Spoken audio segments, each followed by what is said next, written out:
Daktari, and a special day in the world, knowing pretty well that water resources in African countries are very strained, especially Kenya, where we are seeing water rationing still a very common feature in the urban cities. It's important to note that as we celebrate World Water Week, we should be conscious of the fact that we need to do a better job at conserving water. And in fact, it's in the public domain that fuel prices are controversially high. Yes. But I'll argue that, in fact, a liter of water costs just as much as a liter of oil.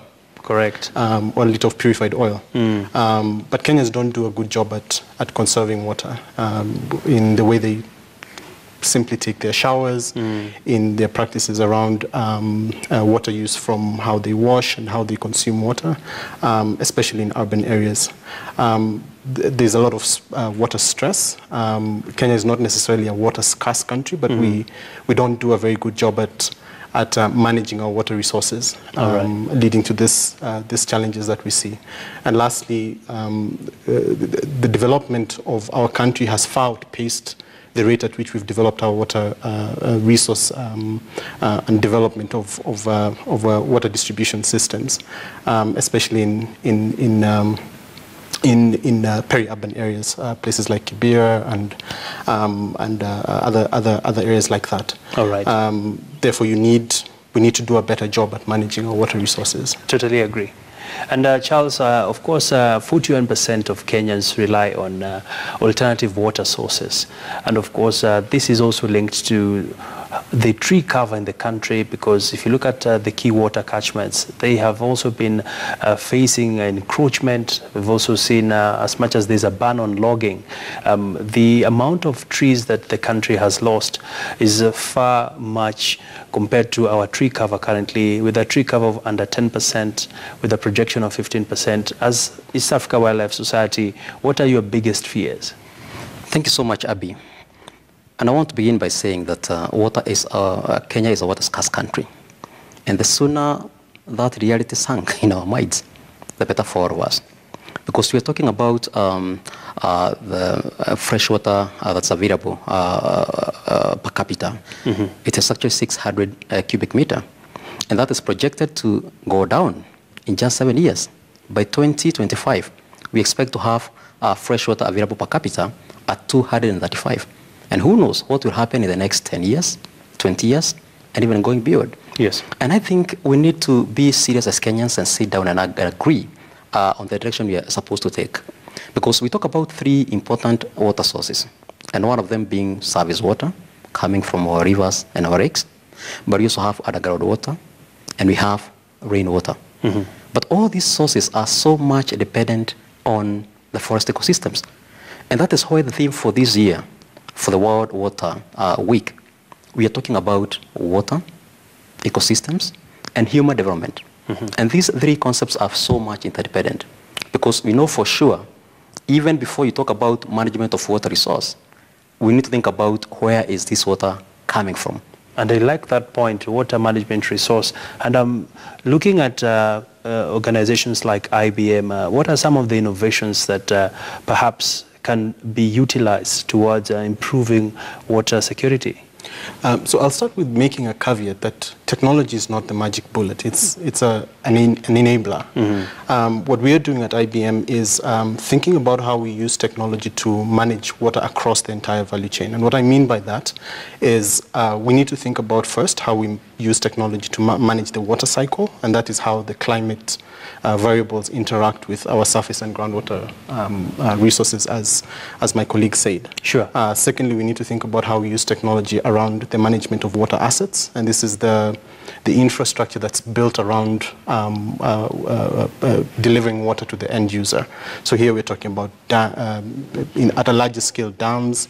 At a smaller scale or decentralized scale, we're thinking about things like boreholes. So the technology pieces that are needed to do that, both from a soft perspective, that's the software side, as well as sensor networks that can help us get a better sense of what the supply and demand patterns are. And then finally, there's technology that enables the delivery of the service to the end user. So it's quite a large value chain, and we have a really interesting project that that was showcased last week at the World Water Week, called the Water Management as a Service Platform, where we're working with 5 of the northern counties. Here we're talking about Turkana, Marsabit, Isiolo, Wajir, and Garissa, to deploy a technology platform that helps them to manage their water resources better. Yeah. The deployment has been done. The partnership has been great with organizations like the Millennium Water Alliance, the United States Aid Organization, with the Swiss Development Corporation, of course with the collaboration of the Ministry of Water. All right. We're now thinking about how do we scale this at a national level so that we have that domain awareness about our water resources and assets. All right. And Charles, for you, looking at the big picture, it's one thing to have innovations, as our colleague here is mentioning, Daktari, but it's another thing for us to have a sustainable plan. What needs to change, especially in futuristic planning? Thank you so much. I think, like I said, we need to think so much about the source of water. And then we go to the management of that water. And we all know that our forest ecosystems basically support our hydrological systems. And therefore, fundamental issues that are critical in ensuring that we have a flow of water in our rivers is important. And therefore, we actually need to look at how we do conservation of our forest. Right now, we'll be talking about the issues of encroachment in the Mau forest, in Elgon and other areas. I think we need to address the issue of degradation of our forest by first and foremost securing the boundaries of our forest, and then doing rehabilitation, whether in terms of direct planting, or basically even doing what we call supported natural regeneration, so that we can have discharge of our aquifers underground, so that we can be sure that we have enough water in our rivers, we have enough water in the underground aquifers, and we also have enough water, from the rain, because again, rain also comes as a result of having intact forest. And I actually think that even as we are talking about the forest, we need to look at the entire systems and entire ecosystems. Basically talking about what we call watershed-based approach. Let us first of all look at the headwaters, where we have the forest. But then after that, let us also look at the transfer zones, where the rivers pass through. We recently had cases of people, engaging in illegal water abstraction. Oh, yes. Which actually is not good for our rivers. But again, we've been talking about the issue of people interfering with the riparian zones. And these riparian zones are actually the systems that actually purify water before it gets from the farms to the rivers. It is the one that stabilizes the river banks to avoid, what we call sedimentation. And we also have to think about the depository zones where this water adds, for example, in the lakes and the oceans and those other areas. So we need to look at the entire landscape, the entire ecosystem, so that we can be able to ensure we have not just enough water, but also good quality water. Because we have a lot of pollution coming from the insecticides, coming from the fertilizers that actually adds all the way to the forest. I mean to the rivers, because of the fact that we don't take care of our riparian, sections. All right. Yeah, and in fact I concur, because in the water resource management space we have a concept called day zero. Day zero is the point in time that a human population runs out of water. And the writing is on the wall. Cities such as Cape Town, states in the US such as California are already dealing with the effects of day zero. Okay. And this is also in the context of changing climate. This is in the context of growing population and development. So we need to start to pay attention to the science and what it's telling us. As my colleague has said, water indeed is life. But we need to do a better job at understanding the cycles, both using technology, but also by implementing policies that are supportive and enabling to good water resource and sustainable water resource management. All right, gentlemen, of course, we shall be having more conversations in the course of the week, being World Water Week, and we really appreciate your insights. And we do hope that the policy makers are listening and will be acting on this great, solid insights that you've just shared with us here on the program. Well, that was our conversations around water conservation in the country. And of course, as you can hear it from the experts, we are not in a very good position. We really need to change tack. Well, just before we close, I understand that the governor for Kirinyaga, that is Anne Waiguru, as well as the governor for Nyandarua County, also have expressed their concerns around the fuel prices. And let's just quickly take a listen in on what they have to say.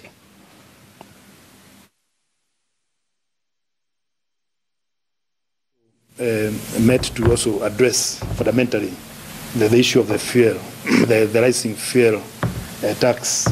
And we think this will adversely affect our people. It will affect our people down to the grassroots. Our incomes are very low in the county.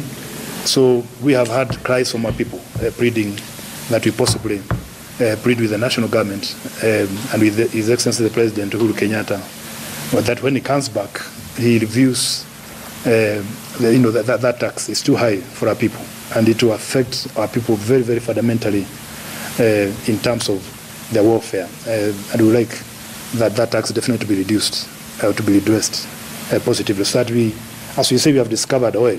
Then the paradox of then increasing oil to those very astronomical percentages, I think goes again. Vile kwa sababu ukisikiza nchi nzima hakuna mtu ambaye halalamiki, na viongozi, sisi kama viongozi tumekutana kujadiliana kuhusu jambo hili, na najua kuwa kuna viongozi wengine ambao wamechaguliwa pia wanajadiliana, na tunaomba Mheshimiwa Rais, najua atakuwa amepata ujumbe huu kabla hata usiku hujafika, kuwa kuna magavana walikuwa wamekutana kutoka Central Region, wanaomba angalie maneno ya VAT katika mafuta, na pia atakuwa amesikia kutoka viongozi wale wengine, umesikia wakiongea kutoka wale wako bunge, kuna wengine wameongea weekend mzima, hata wakahakikisha kwamba ujumbe utafika. Kwa hivyo sisi tuna imani na Mheshimiwa Rais ya kwamba hatachukua hatua ambayo inatakikana, na wenye ambao wanafanya kazi.